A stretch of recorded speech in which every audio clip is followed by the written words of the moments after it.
Alex Pereira va dire Shama Shama et mettre une patate à Yuri Prohaska qui va l'envoyer dans les abysses. Salut la zone, j'espère que vous allez super bien.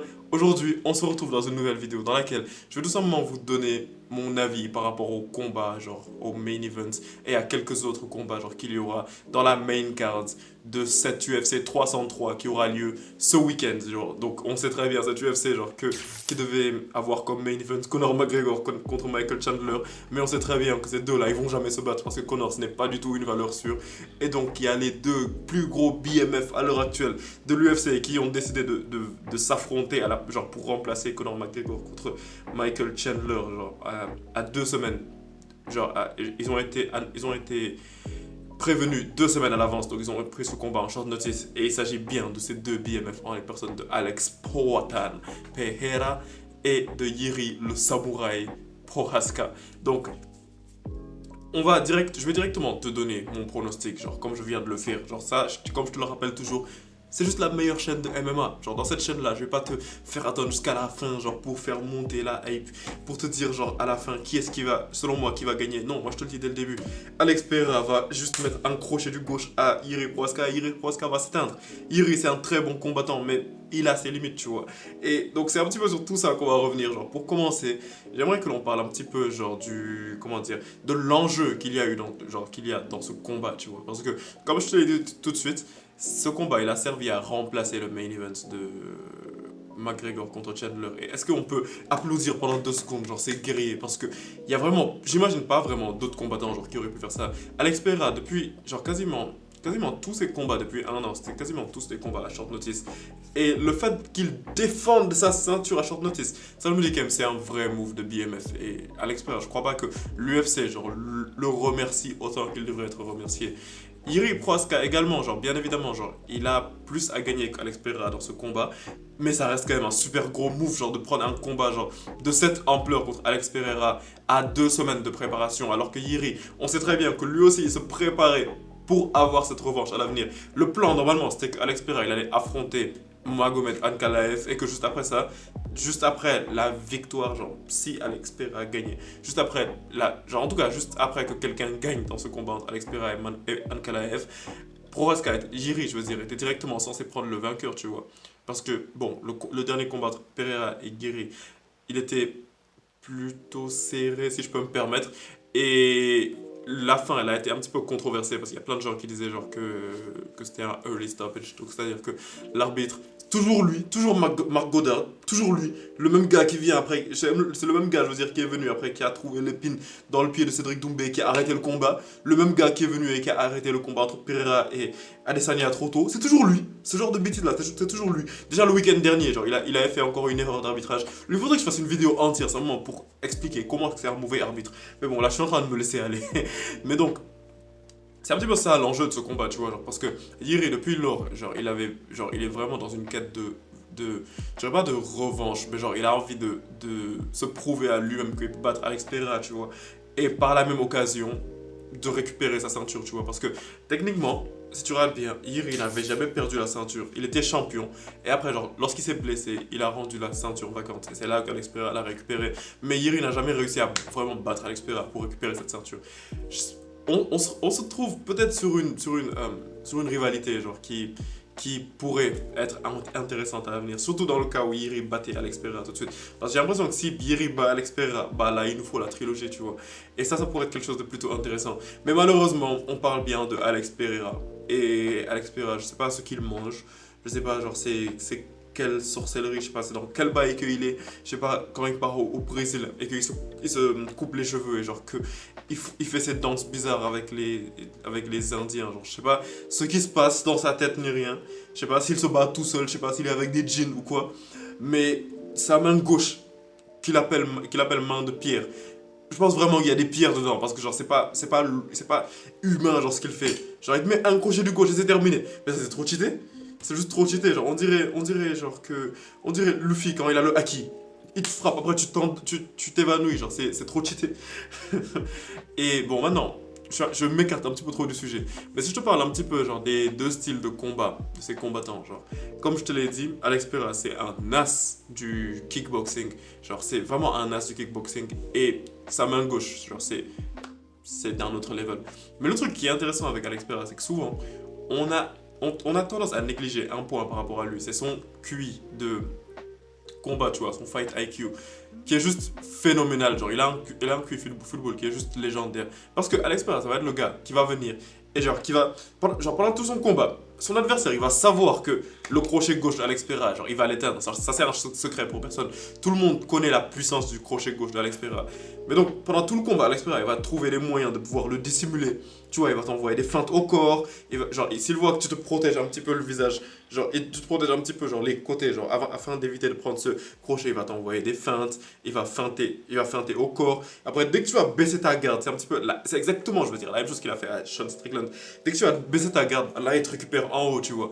Et un autre point intéressant par rapport à Alex Pereira, c'est qu'il s'entraîne avec Glover Teixeira. Donc, il a vraiment amélioré son sol et son jiu-jitsu. Bon, déjà, il est brésilien.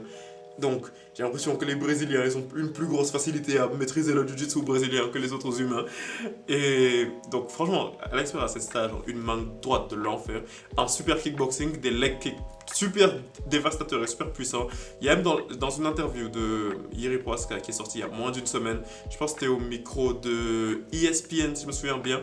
En tout cas, dans cette interview-là, Jiri Prochazka, il avait dit que l'un des trucs qu'il avait le plus fatigué dans le dernier combat entre lui et Pereira, c'était les leg kicks. Et genre, il n'avait pas vraiment trouvé de solution contre ces leg kicks. Mais maintenant, genre, il sait qu'il va plus prêter attention aux leg kicks. Et genre, qu'il va vraiment plus mettre d'énergie à contrer ces leg kicks et à plus les checker, tu vois. Donc ouais, genre Alex Pereira, il a des leg kicks vraiment dévastateurs. Genre si un leg kick de Alex Pereira, il blesse un Daniel Cormier, bah tu peux te dire genre, que c'est du sérieux, tu vois, même si Cormier il exagère. Bon après, genre si on part de l'autre côté, là on va parler de Jiri Prochazka. Donc Jiri Prochazka, quelles sont ses forces et quelles sont ses faiblesses? La force majeure de Jiri, c'est qu'il a un style bizarre, genre littéralement bizarre. C'est très compliqué genre de se battre contre Jiri parce que tu comprends pas trop ce qu'il est en train de faire, tu vois. Genre il va être là, il va envoyer des crochets, il va envoyer des 1-2, mais sans logique. D'un coup il envoie des flying knee, d'un coup il va tourner, il va t'envoyer un spinning back kick, d'un coup sans logique il va te faire un takedown. Genre il a un style très très très aléatoire et ça lui convient, tu vois. Parce que parfois tu te bats contre Jiri, il te fait une feinte. Toi-même, tu te demandes, est-ce qu'il a vraiment intentionnellement fait cette feinte ou est-ce qu'il voulait vraiment me frapper? Il a changé d'avis. Ou parfois, il est là, il t'envoie un flying knee. Tu te dis, est-ce qu'il a calculé ça? Ou est-ce qu'il l'a juste lancé parce qu'il le voyait venir? Genre, Jiri Prochazka, pour te dire, genre, c'est à ce niveau-là, tu vois. Ce qui est intéressant de voir, c'est que ces deux combattants, ils se sont battus à l'UFC 300 et genre que ils ont vite fait ce turnaround pour revenir directement se battre à l'UFC 303 qui est juste 3 mois plus tard, ouais, 3 mois plus tard, 3 mois, 2 mois, mai, juin. Ouais, donc c'était juste 2 mois plus tard, wesh. Ah, franchement, les Tona, ils sont badass. Et non, mais j'ai même oublié de préciser un truc, mais c'est que lorsqu'ils ont reçu l'appel, Alex Pereira était en vacances en Australie.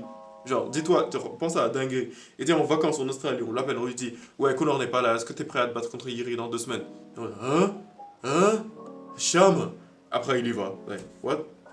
Non, franchement, j'ai tout le respect du monde pour Alex Pereira. Genre, ça c'est vraiment un move de BMF. Arrêtez de venir me parler de Conor McGregor, John Jones. Ça, c'est ce qu'on appelle un BMF.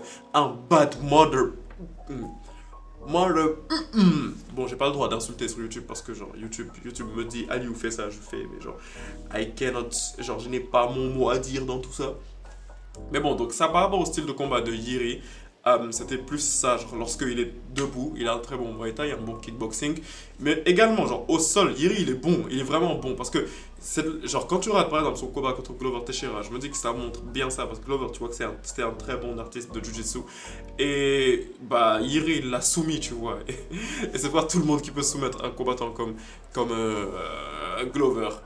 Let's go. Bon, maintenant j'imagine que je vais juste te répéter mon pronostic parce que dans toutes les autres chaînes de MMA, c'est ça qu'elles auraient fait. Elles auraient attendu jusqu'à la fin. Après, tout auraient dit ouais, bah maintenant je te donne mon pronostic. Mon pronostic, c'est une décision unanime. Genre, ouais, Alex Pereira qui gagne par décision unanime. Non, nous ici on se trompe. On dit les termes. Alex Pereira gagne au deuxième round par un crochet du gauche. Un crochet du gauche. Et après, genre, Jiri Prochazka, il va être très sonné et tout. Alex Pereira le trouve par terre et tac! Coup du marteau. Mais bon, voilà, donc ça c'était mon pronostic par rapport à ce combat. Avant de terminer la vidéo, j'aimerais te parler de deux autres combats qui m'intéressent. Bon, je vais en éliminer un rapidement, et c'est le combat entre Anthony Smith et Roman Dolidze. Donc, ce combat, j'ai un avis très rapide sur ça. Genre, Roman va gagner, je veux dire, par décision unanime. Il va battre Anthony Smith, même si Anthony Smith il a battu Victor Petrino genre à l'UFC 301 de manière assez nice, genre par soumission. C'était une plutôt belle soumission.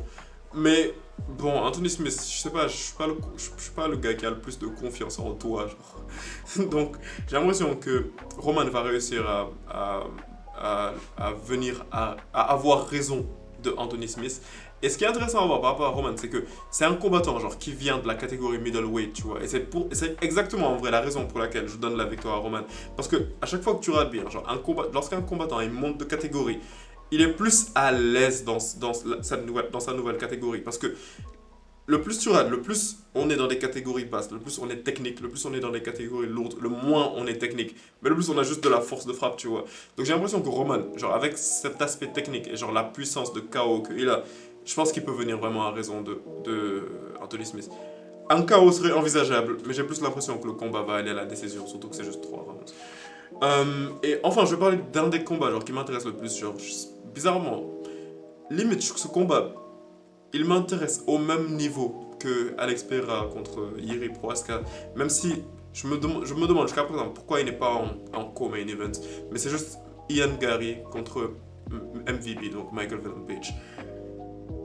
Je vais vous dire un truc qui va vous étonner, mais j'aime bien Ian Gary. Genre, tout le monde le critique, tout le monde le cook et tout, et genre, je comprends. Genre, et il est dans des bails bizarres et tout, mais j'aime bien le combattant en vrai. Genre, like, c'est le genre de combattant, genre, divertissant et genre, qui ont un petit peu une personnalité à l'extérieur de l'octogone.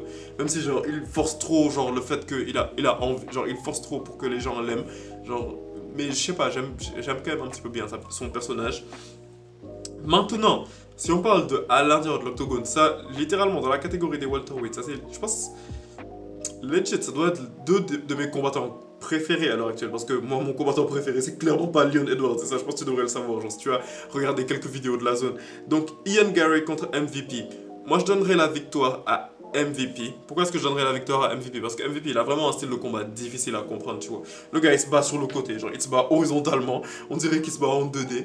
Et Ian Gary, en vrai, genre, quand tu réfléchis bien, ce serait pas impossible qu'il le batte. Parce que Ian Gary, c'est un combattant qui est plutôt patient. Et MVP, genre, son style de combat, genre, ça sert plus à fatiguer. Je veux dire, même pas techniquement fatiguer, mais genre, à faire à faire en sorte que ton adversaire genre il ne sache plus vraiment quoi faire, genre à faire en sorte que ton adversaire ne comprenne plus et genre qu'il perde patience, tu vois. Alors que Ian Gary, c'est un combattant qui est vraiment très patient. J'ai l'impression que ce combat, tout d'abord, il va se terminer à la décision, honnêtement. MVP, je le vois pas vraiment mettre KO Ian Gary, qui est invaincu jusqu'à présent. Il va se terminer à la décision, mais genre la décision, elle va aller dans la faveur de MVP. Et j'ai l'impression que ce sera une décision unanime en plus.